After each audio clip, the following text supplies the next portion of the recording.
बिस्मिल्लाहिर्रहमानिर्रहीम। अस्सलामुअलैकुम नाजरीन कराम, नई वीडियो में आपको खुश आमदीद कहते हैं। शाबाश मेरे कप्तान, आपने तारीख रकम कर दी। सुप्रीम कोर्ट के अहम फैसले के बाद बेलगाम हुए इलेक्शन कमीशन को भी लगाम डाल दी। पाकिस्तानी तारीख में ऐसा कारनामा सरअंजाम दे दिया कि पाकिस्तान के बड़े बड़े गाग सियासतदान देखते रह गए। क्रिकेट के बाद पाकिस्तान की सियासी तारीख में कप्तान ने अपना नाम सुनहरी हरूफ में दर्ज करवा दिया।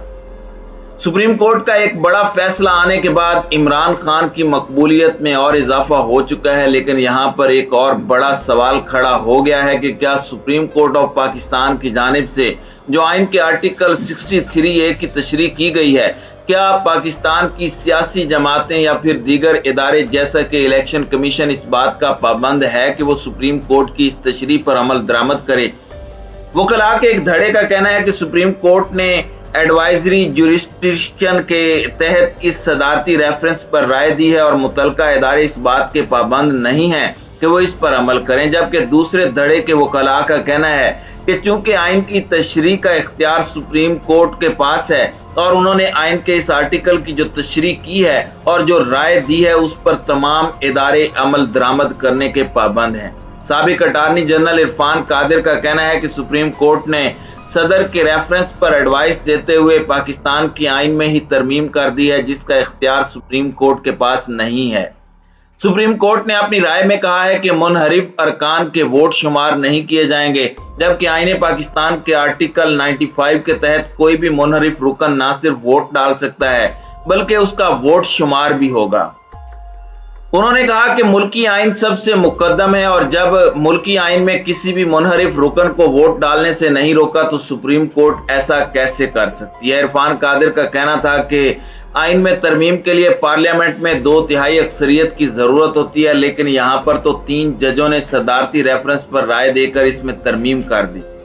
उन्होंने कहा कि अपनी राय में सुप्रीम कोर्ट ने कहा है कि पार्लियामेंट मुनहरिफ अरकान की नाअहली की मुद्दत का फैसला करे, जबकि आइन के आर्टिकल 63A में वाज़ेह तौर पर लिखा हुआ है कि मुनहरिफ रुकन सिर्फ उसी मुद्दत के लिए डी सीट होगा जिस मुद्दत में उन्होंने पार्टी पॉलिसी से इख्तलाफ करते हुए वोट कास्ट किया है।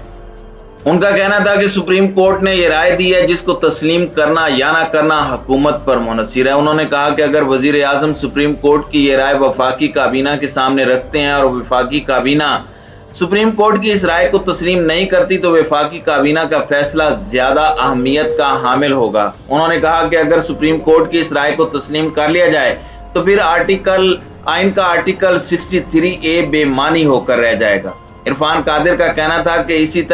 इस तरह तो अगर सादा अक्सरियत से कोई जमात हुकूमत बना ले तो उसके खिलाफ अदम एतमाद लाई नहीं जा सकती, क्योंकि मुनहरिफ रुकन के वोट अदम एतमाद की तहरीक में शुमार नहीं होंगे, जिससे जो कि जमहूरियत की आड़ में अमरीत को परवान चढ़ाएगा। सुप्रीम कोर्ट बार एसोसिएशन के साबिक सदर हामिद खान, जो कि मंजे हुए वकील हैं, उनका कहना है कि माजी में ऐसी मिसालें मौजूद हैं कि सुप्रीम कोर्ट ने किसी भी मामले पर कोई राय दी हो तो तमाम इदारे उस राय पर अमल दरामद करने के पाबंद हैं, क्योंकि उस बारे में सुप्रीम कोर्ट ने आइन के आर्टिकल 187 का भी हवाला दिया, जो कि अदालती फैसले पर अमल दरामद से मुताल्लिक है। उन्होंने कहा कि सदारती रेफरेंस पर सुप्रीम कोर्ट की राय से वफाकी हुकूमत तो मुतासर नहीं होगी, ताहम इस राय के बाद पंजाब में वजारत आला के होने वाले इंतखाबात कल अदम हो गए हैं।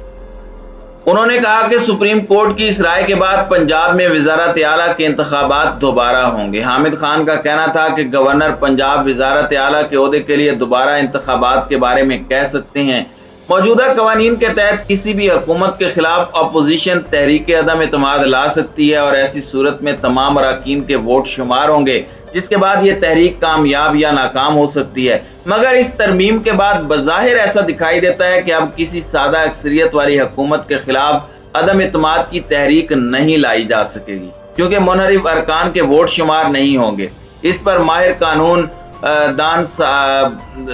सलमान अकरम राजा का कहना है कि आर्टिकल 63A की तशरीह से मुताल्लिक सदारती रेफरेंस के फैसले के बाद अब इस सूरत हाल ने जन्म लिया है कि कोई भी रुकने असम्बली पार्टी की हिदायत के खिलाफ तहरीक अदम एतमाद बजट या आईनी तरामीम में वोट नहीं दे सकते, क्योंकि उनका वोट शुमार ही नहीं होगा। وہ کہتے ہیں کہ تحریک عدم اعتماد اب اسی صورت ممکن ہے جب ایک مخلوط حکومت ہو جیسے عمران خان کی تھی اور اتحادی اپوزیشن کے ساتھ مل جائیں۔ اب پنجاب میں ایک بار پھر وزیر اعلیٰ کا الیکشن کرانا ہوگا۔ فیصلے سے قبل آرٹیکل 63A کی تشریح یہی تھی کہ منحرف رکن کا ووٹ گنا جائے گا اور اس کے بعد اگر جماعت کا سربراہ چاہے گا تو اس رکن کے خلاف کارروائی ہوگی اور اس طرح پارلیمانی پارٹی کے حکم کے خلاف ووٹ دینے پر وہ ڈی سیٹ ہو جائے گا۔ لیکن گزشتہ روز کے فیصلے کے بعد کوئی بے وقوف رکن ہی پارٹی کی ہدایت کے خلاف ووٹ ڈالے گا کیونکہ اس کا ووٹ تو گنا ہی نہیں جائے گا، سو یہ ایک بے سود عمل ہوگا۔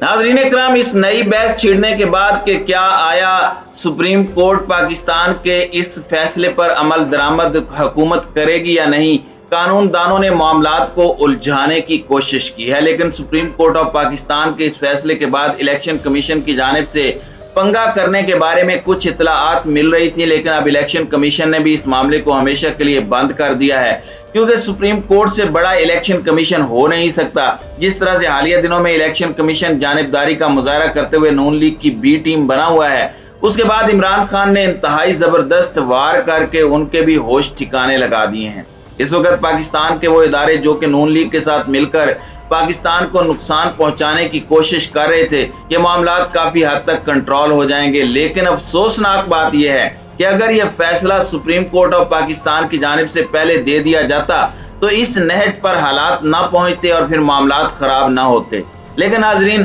اب بھی جو فیصلہ ہوا ہے وہ خوش آئند ہے۔ عمران خان نے ایک تاریخ رقم کر دی ہے۔ جس طرح سے کرکٹ کے اندر وہ نیوٹرل امپائرز کو لے کر آئے، اسی طرح سے انہوں نے پاکستانی تاریخ کے اندر ہارس ٹریڈنگ کا دروازہ ہمیشہ کے لیے بند کر دیا ہے۔ پاکستان کے وہ گھاگ سیاستدان جو عرصہ دراز سے وہاں ہارس ٹریڈنگ کر رہے تھے اور اپنے مفادات کے لیے پاکستان کو نقصان پہنچا رہے تھے، اب ان کی اس ہارس ٹریڈنگ پر ہمیشہ کے لیے ٹھپا لگ گیا ہے کہ اب کوئی بھی ہارس ٹریڈنگ نہیں کر سکے گا۔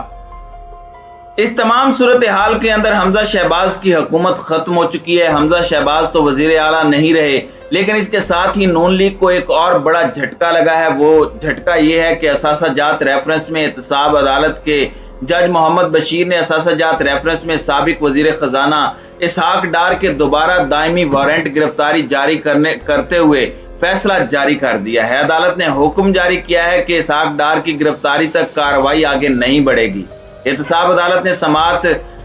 اسحاق ڈار کی گرفتاری تک ملتوی کی ہے اور عدالت نے شریک ملزمان کی بریت کی درخواست پر بھی فیصلہ اسحاق ڈار کی گرفتاری سے مشروط کر دیا ہے۔